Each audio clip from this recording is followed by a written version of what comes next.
I'm sorry to have kept you waiting. This next story, well, I wasn't sure which side of it I should tell. The subject of the tale is unique in that there are two stories I might tell of him that explain who he is and who he was respectively. After considering for quite some time, I think it is more appropriate to tell the story of who he is. This story is of the occasion I came to meet this gentleman.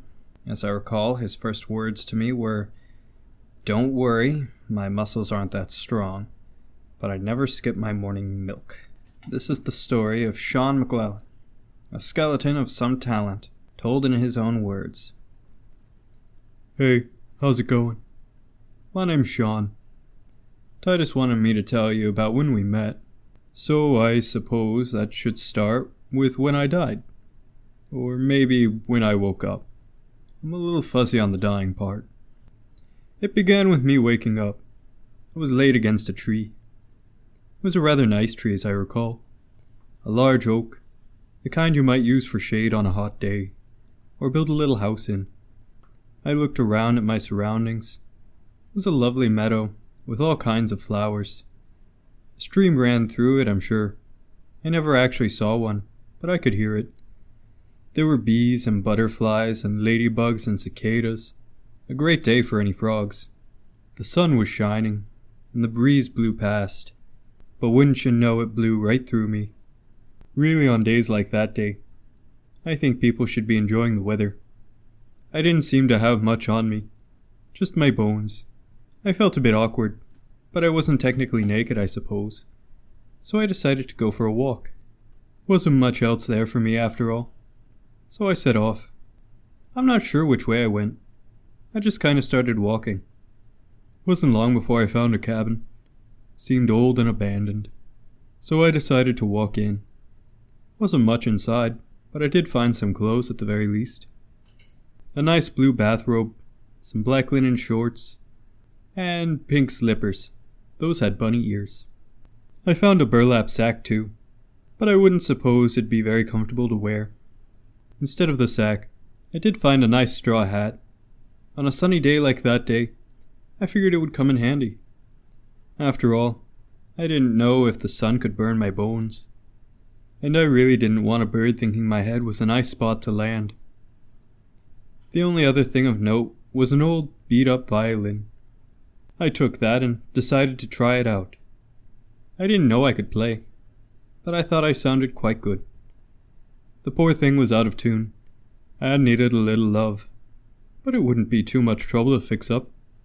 I put my new violin friend in the sack, and with my clothes donned, I set out again. I felt bad for the old house. I imagine it would have made a lovely home, but it was left to itself for several years before I arrived. I'd have stayed, but I think I had to find something. Ideally, I'd like to know how I lost my skin, and how I woke up. I'm pretty sure after a day or two I found a town. It was called Drescht, a nice farming village, and folk all seemed rather frightened. That's where I met Mr. Owens, a rather kind human gentleman. He was showing me his shovel when I met him, lifted it right up to me, just about to my head, so I introduced myself, and told him he had a lovely gardening tool.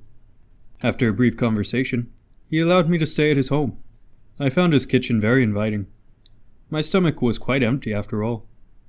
He told me I could cook, as neither of us were really sure if I could eat. So, I cooked a nice meal. I think I made a stew of some kind. Wasn't much by way of meats, but there were vegetables of all kinds, from Mr. Owen's garden. It smelled very nice. I should have liked to have tasted it, but every time I tried, the stew just fell out. I apologized for this every time and cleaned up the mess. It wasn't an ideal situation, but Mr. Owens seemed to enjoy the food, so it wasn't a terrible waste. I think I spent a week in the town with Mr. Owens. He was kind enough to introduce me to the town. They were all nervous at first, but I told them not to worry. I couldn't hurt them. After all, my muscles weren't all there, but I never skipped my morning milk, so my bones were rather strong. As I recall, that got a few chuckles. The town was rather receptive after a few days, though no one really knew where I had come from, or why I had woken up. Mr. Owen suggested speaking to the wizard, a young elven man who traveled through occasionally.